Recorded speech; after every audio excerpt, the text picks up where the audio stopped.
Hello everybody, welcome back to the channel. Welcome to your March Madness Round 1 recap. We just had two amazing days of basketball, and when I say amazing, I mean amazing. I can't remember the last time I saw a round of 64 as crazy as this.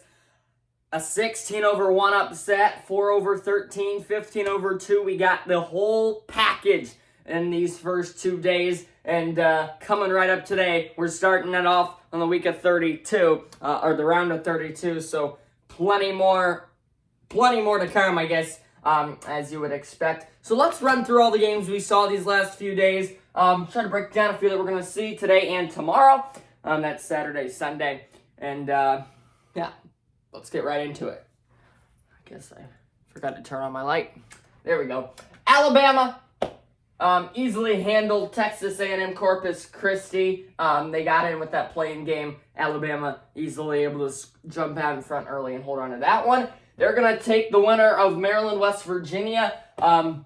First one of the tournament. Great way to start it off. Back and forth. Maryland took a great comeback in that one as well to knock off the Mountaineers. And they will have a date with the 1 seed Alabama.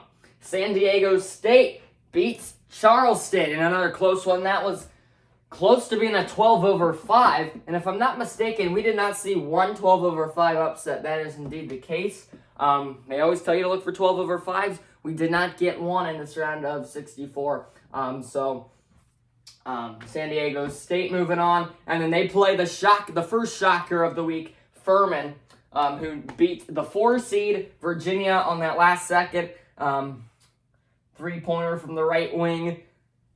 Watching it in school. Shh, don't tell anybody. But I liked it. Crazy game. Creighton, NC State, 11-over-6. NC State fought to the end, but then Creighton was able to hit a few free throws, hit a few shots, and ultimately win that one. Ignore me sticking an H in there in Creighton, as they will take on the Baylor Bears. This is going to be one of the top games you're only going to want to watch this next day. That's Sunday, where the Blue Jays take on the Baylor Bears, who beat UC Santa Barbara. So that'll be a 6-3 over there on the south side. Missouri beat Utah State in a nice little game there, and they will go to play a 15-over-2 upset. Princeton, we got it all in the south. 14-over-3, 15-over-2, and that was another one of the big shockers so far in the round of 64. Moving down to the east, Purdue, oh baby! That's our 16-1. UMBC, they were getting lonely being the only number 1 team in history to knock off, or being the only number 16 seed to knock off a 1 in history. They're joined now by Fairleigh Dickinson, who beat Purdue. And Fairleigh Dickinson hung around the entire game. Purdue went cold at the end, and there you go. 16-1. How about that? And Zach Edey's Boilermakers are out of the tournament. And how about this matchup in the East? Florida Atlantic against Fairleigh Dickinson, as Florida Atlantic survives late against Memphis. Moving down, Duke easily withstood Oral Roberts, who made a run a few years ago. That time, Blue Devils get the best of them in that 12-5. And then Tennessee knocks off Louisiana Ragin' Cajuns. So Duke, Tennessee, that'll be a fun one in the 5-4 in the East.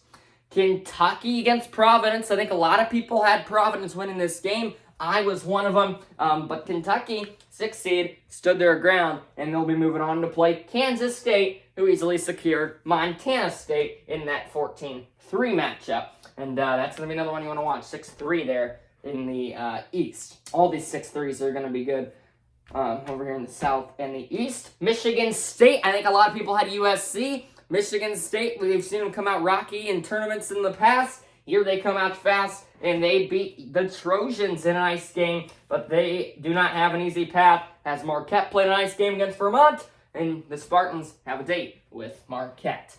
All right, now we're going to flip sides. We're going to go over here, start with the Midwest. 1 seed Houston.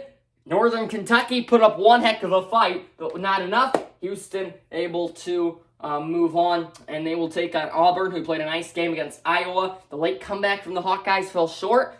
The Tigers are moving on to play 1-seeded Houston.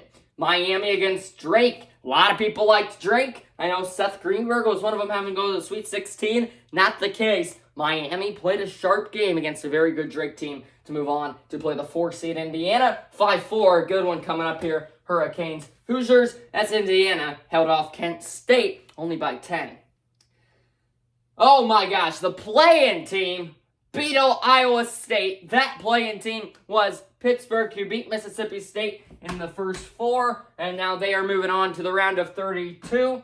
Only like the 11th team in the last few years, in the last decade or so, to see a play-in team move past the round of 64, as they held Iowa State. I mean, they shot like 12 out of 60, what was it, or something?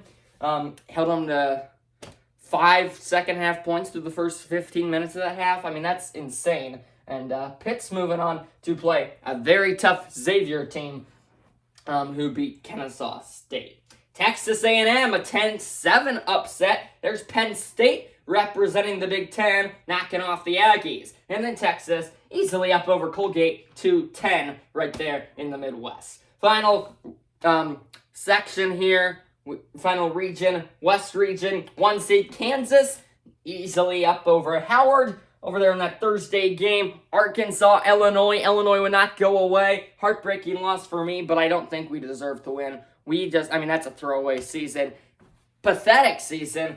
All that talent coming in, can't use it. And then Arkansas is able to take care of the 9-seed Illinois there to take Kansas in the round of 32. St. Mary's, a lot of people liked VCU to end up in the Sweet 16. Even beat St. Mary's. They did not. St. Mary's is a good team. I wanted to pick them in my bracket. I picked them in a few of my 7. But I liked VCU in that game, but St. Mary's proved everybody wrong. UConn against Iona. Iona put up a nice fight in that first half, taking a lead into halftime. UConn put them away in the second. TCU beats the play-in team Arizona State. Gonzaga takes care of Grand Canyon, so we got a 6-3 there. Look for the Horned Frogs to put up a fight in that game. And then to round things out, Northwestern, 7-seed over the 10-seed Boise State. I liked how Northwestern was looking in that one. And then UCLA, the Bruins, takes care of UNC Asheville. Look at that beautiful bracket. A full bracket through one round. Round of 32 starts today. Thank you so much for watching, everybody. Make sure to like and subscribe. We'll see you back here Monday, hopefully, for your round 2 recap. And then we will have 16 teams remaining in the Sweet 16. Thanks for watching, everybody, and we'll see you next time. Goodbye, everybody.